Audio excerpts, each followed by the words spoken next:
biasa, mungkin sekarang ini, malam ini adalah malam yang sangat menyenangkan buat kita semua di sini dan juga mudah-mudahan buat Anda di rumah semua dalam keadaan yang tenang, udah hilang semua pekerjaan, tekanan yang ada di kantor, udah hilang semua telepon-telepon dari orang-orang yang biasa membuat kita deg-degan. Bersama saya Ari Untung, Hesti Purwadinata dan juga Mayon Music hanya di Tuna Show. Baiklah.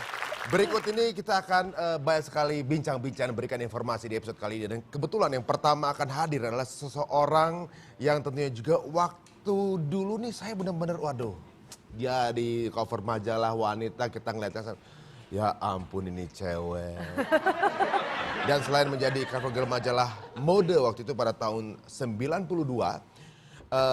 Kemudian sempat juga, ini dari karir yang berbeda, dia sampai udah pementasan di Jepang bersama Japan Foundation. Ada sebuah drama yang berjudul The Whale on the South Sea dan pementasannya berlangsung 27 kali, yaitu 23 kali di Tokyo dan 4 kali di Okinawa. Luar biasa. Langsung saja kita akan undang ke tengah-tengah kita ya. Syaina Febrianti.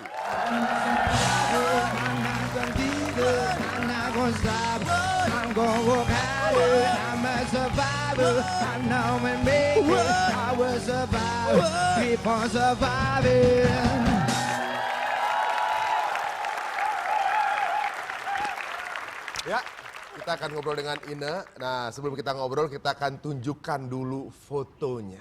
Iya. Beberapa foto. Coba kita lihat. Kok gue gak dikasih tahu? Model Indonesia menari-nari. Ini dia girl band pertama Indonesia, model Indonesia dengan lagunya Menari-nari. Iya. Lagunya gimana? Ini kayak tantenya Cibi-Cibi ya. Tantenya Cibi-Cibi. Belum ada Cibi-Cibi dulu ya. Lagunya gimana masih ingat? 9 bener. Itu tuh sebenarnya, jadi dulu itu kan aku Yanti dan Anang. Semasa mereka masih menikah, tahun 96 mereka bikin satu produksi rekaman. Dan aku diminta dengan paksa sebenarnya. Sebenarnya gue nggak kepengen banget jadi penyanyi. Pemaksaan. Pemaksaan. Karena saudara ya udahlah oke. Gitu. Dia juga saudara? Siapa? Anaknya pas? Yantinya. Udah gitu berapa cewek dia kalau 9 ya? 9 jadi kayak Cibi bener. 9 ya? 9 banget ya. Boleh tahu nggak lagunya masih ingat-ingat dikit? Aduh, please. Ya kali aja mau diingat gitu ya. Ku tersenyum, menari-nari penuh cinta.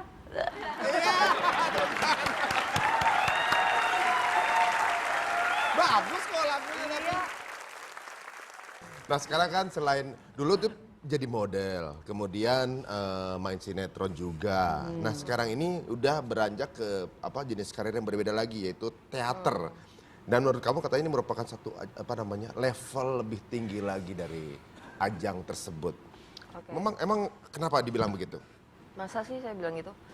Yang pasti dulu aku pertama kali saya main sinetron tuh saya punya kegelisahan. Jadi pas aku... Jadi syutingnya gini? Enggak. Gue ngeliat, gue jelek banget gitu. Pas aku lihat ada satu FTV namanya Siluet. Terus gue liat, ih kok cupu banget, jelek banget gitu acting gue kan. Jadi kayaknya gue mesti belajar gitu. Jadi sejak itu aku mencari ruang untuk belajar tapi nggak tahu di mana. Tapi tiba-tiba untungnya pada saat itu aku didapat kesempatan untuk casting salah satu repertoar di teater lembaga. Miss Julie. Yang pasti teater itu prosesnya menarik dari nol sampai akhir. Jadi lo begitu masuk panggung, kita berhadapan dengan penonton langsung dan kita bertanggung jawab penuh terhadap pementasan itu. Kalau di sinetron kan kita salah cut, bisa diulang. Tapi bukan itu saja, aku dapat misalnya aku masuk ke karakter Miss Julie. Aku akan belajar banyak tentang karakter itu dari sisi sosiologinya, psikologinya, dan antropologinya. Jadi banyak ilmu yang aku dapat dari situ. Oh, jadi dari berbagai sisi ya, jadi biar nggak miss. Tapi kalau misalnya perasaannya sendiri, kepuasannya tuh lebih puas mana? Jauh lebih puas bermain teater tentu saja. Oh gitu, kayak habis ngelahirin gitu kalau udah selesai. Udah kelar. Kalau udah selesai rasanya habis ngelahirin, berarti selama pementasan tuh ngeden terus. Bukan, kontraksi ya. Kalau ngeden terus mah udah keburu lahir. Soalnya feedback baliknya langsung dirasain soalnya. Iya, misalnya. kan langsung berhubungan langsung. kalau misalnya nggak ada pengulangan, one take oke lah bisa dibilang kan. Jadi segala sesuatunya. Dan teater itu try to be prosesnya perfect. berbulan-bulan sih, nggak cuma sekali kan. Jadi kita ada diskusinya, ada segala macam. Jadi nggak cuma jebret, pentas selesai enggak, tapi ada prosesnya kan yang panjang itu yang menarik gitu. Jadi ibaratnya ketika rangkaian proses itu selesai itu kayak klimaksnya dari semua perjuangan itu ya. Kan banyak banget itu melakukan beberapa pertunjukan teater yang paling terngiang-ngiang dan ini gila nih yang paling nggak bisa dilupakan itu pas. Aku rasa semua repertoar teater yang aku jalani semuanya membuat aku terngiang-ngiang. Buktinya aku balik lagi main teater. Yang Nagih terakhir aku main dengan kelompok teater dari Prancis. Itu di Salihara. Itu panggungnya tuh 62 derajat Celcius dan aku 62 monolog selama 1,5 jam. Dengan panas 62 derajat. Oh, Monolog Monolog selama 1 jam. sendiri. selama 1 jam sendirian. Dengan akrobator dari Prancis. Kenapa harus 62 derajat? Itu konsep sutradaranya kayak gitu. Yang nonton juga ngerasain sama? Ya. Ya ampun, itu tukang tisu pasti banyak tuh. Tapi ini Mikirin unik. tukang tisu. Nah, kita mungkin ada beberapa foto dari Ina ya. Apa tuh, Ti? Coba kita lihat ada beberapa foto-foto yang akan kita lihat di sini. Sek. Nah, langsung kan Ida Febrianti ungkap keprihatinan jadi terhadap orang wanita Padang. dalam padusi. Ini ceritanya tentang apa nih? Cerita tentang legenda. Legenda. Minang. Jadi ini adalah legenda dari ranah Minang dan di situ aku memerankan 3 Padusi itu karakter. perempuan. Gitu ya. Iya, 3 karakter kalau nggak salah Putih Bungsu. Aduh, gue lupa namanya. Ada 3 lah, ada 3 karakter perempuan Minang. Mainin sendiri? Aku mainkan 3 karakter, tapi di situ banyak pendukungnya sih. Nah, dari beberapa teater repertoar yang dimainin itu pasti kayaknya hampir semuanya ada misi-misinya. Apa emang ada mungkin cerita besar di belakangnya? Emang harus ada misi tertentu yang bisa dibawa setiap teater? Kupikir teater itu bisa memberikan kontemplasi buat siapapun yang menonton. Jadi kurasa misi terbesarnya itu. Kalau selama itu menantang buat aku dan itu bisa memberikan satu ingatan artistik yang baik bagi siapapun yang menonton, tuh aku rasa adalah misi. Ina juga sekarang dikenal sebagai seorang sutradara. Ini kayaknya banyak hal yang selalu dicoba sama Ina nih. Ini sebuah tantangan baru atau bagaimana? Sebenarnya keinginan aku untuk menjadi sutradara itu sejak aku terjun ke dunia film, justru tahun 96. Jadi kalau aku waktu itu tahun 96 umur gue masih muda banget ya. Tapi yang aku lihat justru orang-orang di balik itu gitu. Maksudnya krunya, sutradaranya gitu. Aku rasa pekerjaannya sangat menantang sekali gitu. Asik nih kayaknya. Waduh, sekarang berbicara mengenai artis yang juga jadi sutradara, ternyata ini merupakan karena dunianya itu dekat ya, bukan hal yang berarti tinggal terusin jalan sebenarnya. Ini sebuah hal yang pernah juga dilakukan oleh beberapa aktor atau artis sebelumnya. Kita punya infonya, silakan Esti. Ada beberapa informasi tentang artis yang sukses jadi sutradara. Yang pertama yaitu Deddy Mizwar. Pria yang sukses menjadi aktor di film Naga Bonar ini sukses menjadi sutradara di film Naga Bonar Jadi 2 dan juga serial TV Para Pencari Tuhan dan banyak lagi beberapa filmnya. Berikutnya yaitu Rano Karno.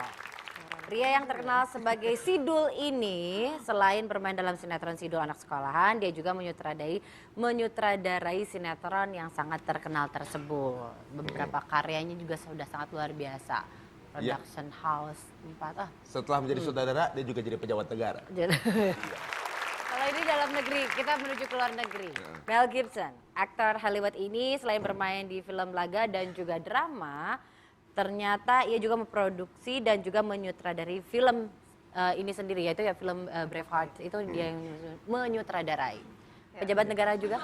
Enggak, dia akan bikin Untungnya negara. bukan. Akan bikin negara. Soalnya dia kan anaknya banyak. Mel Gibson, anak semua dikasih. Enggak deh. Enggak lucu, anggapannya enggak lucu. Gua enggak jadi. Emang ada rencana step tertingginya apa sih sebenarnya? Kayaknya kan semuanya udah dipelajarin nih. Teater juga, sutradara juga. Ketika sutradara itu achievementnya udah sangat maksimal, kira-kira akan lompat kemana lagi karirnya? Waduh, kayaknya saya yang pasti tidak terjun ke dunia politik tuh yang pasti. Apa ya, mungkin achievement tertinggi adalah membuat teater dan film. Mungkin aku akan membuat film yang baik lagi atau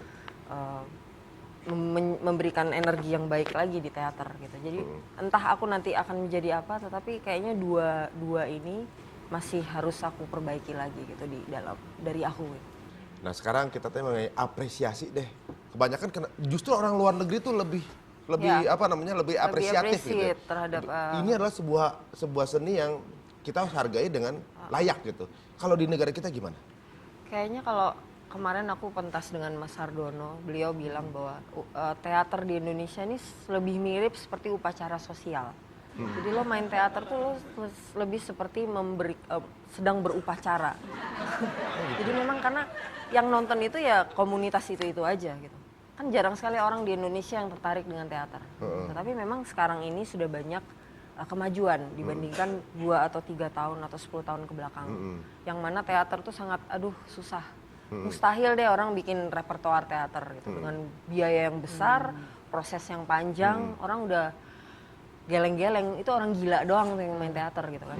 Tapi mungkin zaman sekarang kita paling tidak kalau anak muda bisa mengapresiasi teater, aku rasa dampaknya akan bagus sekali gitu karena ada banyak hal yang bisa mereka dapat.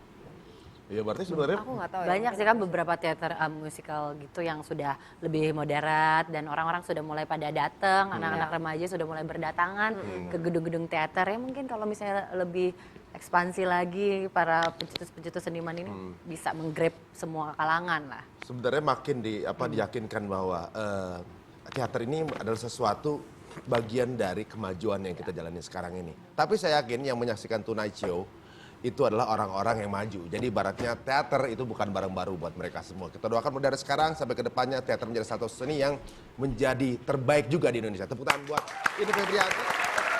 Terima kasih Ine. Kita juga mau main ya kemana ya? Tetangga. Kita tunggu waktunya aja.